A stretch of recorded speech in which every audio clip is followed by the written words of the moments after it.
Hello there, traveler. It is Rel. Today, I'm gonna have a spa day of sorts with my childhood 2DS with a deep cleaning, customizing, and modding.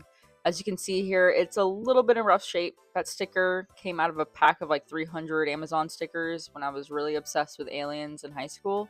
The screen has some like sharp, or not sharp, more so like deep cuts on the protector up front. There's nothing I can really do about that. I wasn't really trying to take too much apart just because I wanted to keep the integrity of my childhood 2DS together.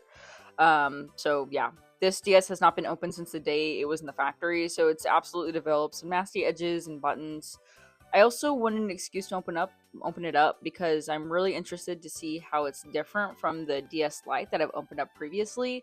I did this all without watching a video until I had to put it all together, so that was really interesting.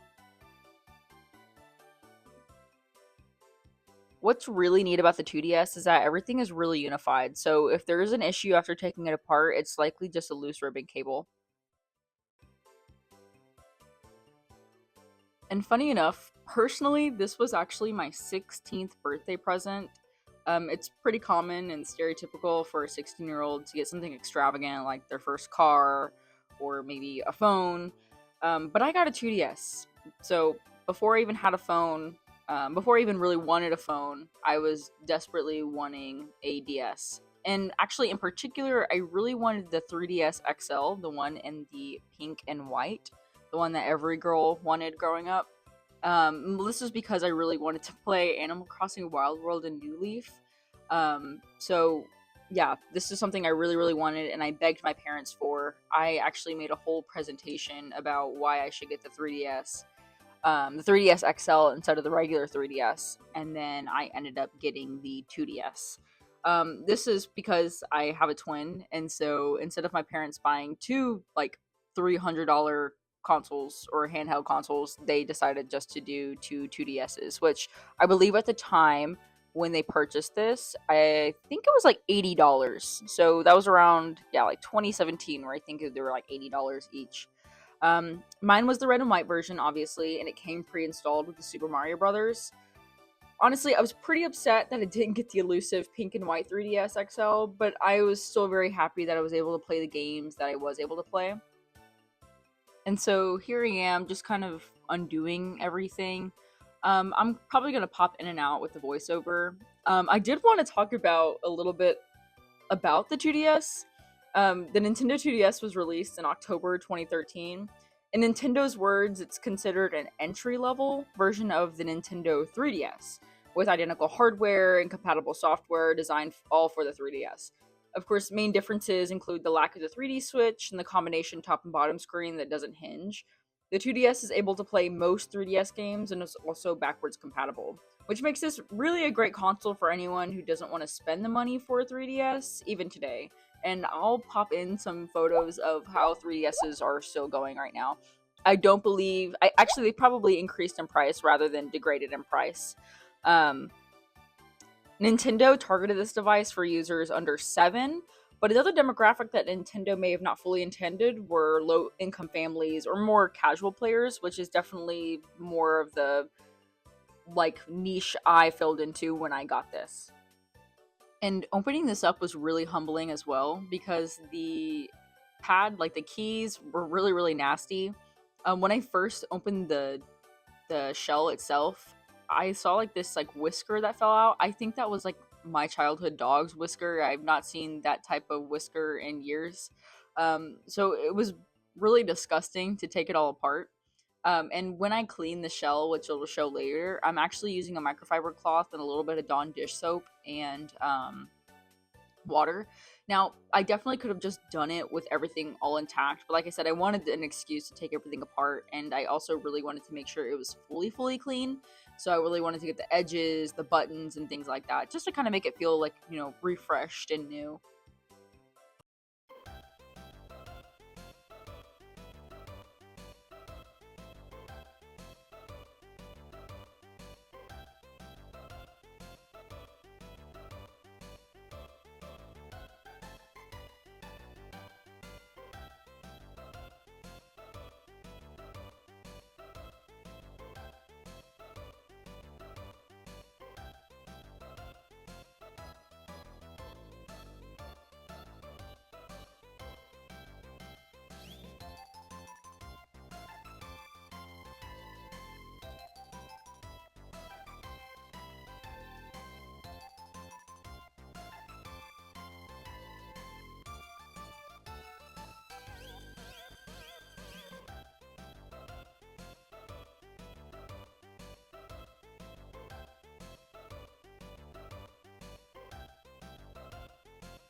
Now, usually I would be more into reshelling this unit. However, there's actually little to no third party market replacement shells for the 2DS. The most you can do is really buy someone's broken 2DS in colors that you like and sort of Frankenstein them together. However, I found that some people were just selling either just the shells or maybe their old broken units for way more than I was wanting to pay for. I tried to make the color scheme work and decided just to go for like a Hello Kitty themed. I also failed my last Hello Kitty themed DS project, so I decided that I should probably actually make one work. Originally, since I could not reshell, I wanted to figure out how I could put a design on the shell without actually painting on it. I don't really trust myself with the quality of painting, and also this is my childhood 2DS, so there's only going to be one ever in existence, and I wanted to make sure I didn't mess it up.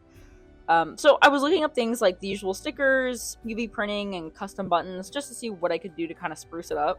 UV printing was the coolest and more authentic method. However, the unit to actually do the UV printing goes up to like $2,000, and if I were to get it custom done through like a business or whatever else, it still would have been pretty expensive. I didn't want to use regular stickers because I was scared it would come off easily. So then I opted in for these stickers that I bought from Etsy. That I'll show a little bit later in the video. But they're made for like tumblers and other plastic pieces that stick on for a long time. I think it was like $3, but it ended up being the perfect size, so I was really, really happy with it. And I also forgot to mention, I could have 3D printed the case, but I am not confident in my ability to not mess that up. The room for error is just really, really small, and so I just wanted to kind of keep it all as concise as possible.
Here I am putting everything back together for the first time. I ended up having to do this like 2 more times, I think, only because just like minor mistakes here and there about maybe a ribbon cable not being in all the ways it should be. I explain a little bit more about it in the next clip.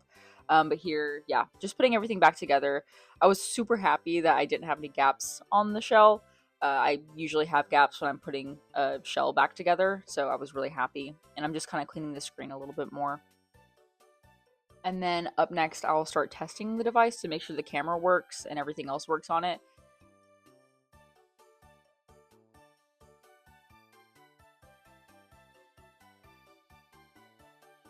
I also did not have the original stylus that came with it, but I actually had an extra. And so, yeah, there's me putting the stylus, kind of putting everything together, showing that it's a nice, new, clean 2DS. Okay, so now the hard part is done for the assembly. I'm really glad that nothing crazy happened. Full transparency, one of the ribbon cables, in particular, the one that is for the power button, wasn't put in all the way. So at first when it was giving, sorry, my neighbors are really loud.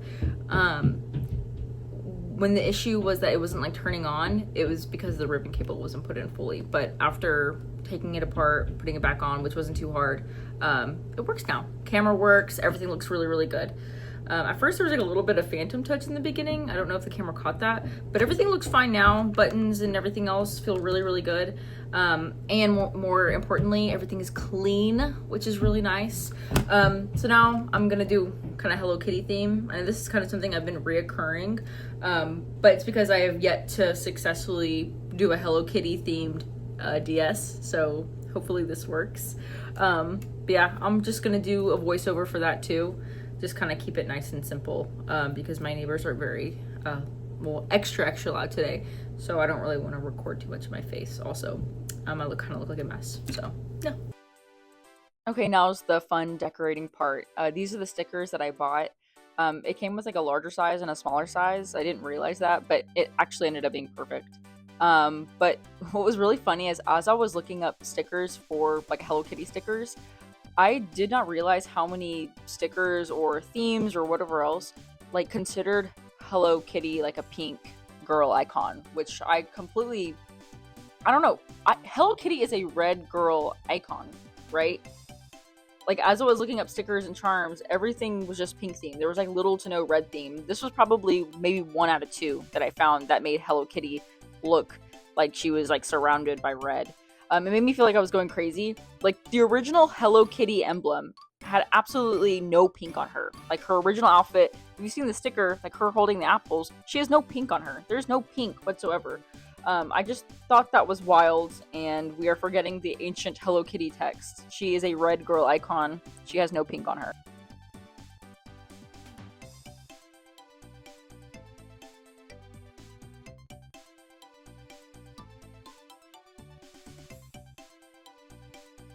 And I also wanted to show the options you had for modding. On the left-hand side, that's the original cartridge. In the middle is the old school R4 cartridge. And then on the right-hand side, there is just a SD card with more storage on it. The R4 I wanted to hold until another DS Lite or DSi project. So I decided just to go with the SD card and use Homebrew.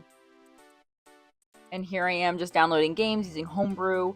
It took a little bit because I was having some issues. Oh, and here's the theme. Look how cute that is. It's like a green-based theme. I thought it would like complement the red very well.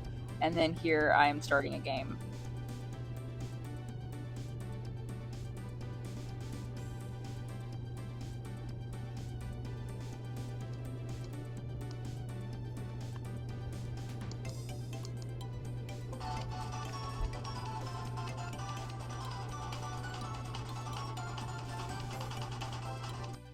So there's really been an influx in popularity amongst like Nintendo handhelds. Here on the left, I have my 3DS LL that I've modded, and then my 2DS that I've just done right now. Even with the Lite, the DS Lite, they're really popular right now, and it's really interesting to see all these videos pop up. I kind of wonder if there's bound to be some sort of shortage. I mean, like the 3DS XLs are already an arm and leg to buy, even more than a Switch Lite, I would argue. I get a bit nervous about that, but that just tends to be the natural progression of things, especially with nostalgia being so big right now. As for the nature of this video, I definitely recommend the 2DS if you just want something that's a little bit more cheap, and if you're more of a casual gamer, you don't necessarily need the larger screen or anything.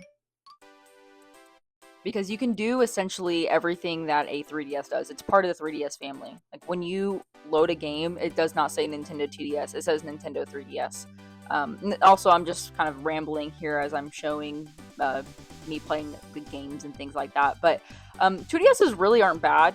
My main gripe was that it couldn't close clamshell, and because of that, you want to be careful. You might want to invest like in a case, like an actual pouch for it, because that's where you get those deep scratches in the screens. But really, other than that, I think it's a great alternative to like a DS or a DS Lite or whatever you're in the market for. But it would be really cool to see more videos of people customizing it and giving the 2DS a little bit more love.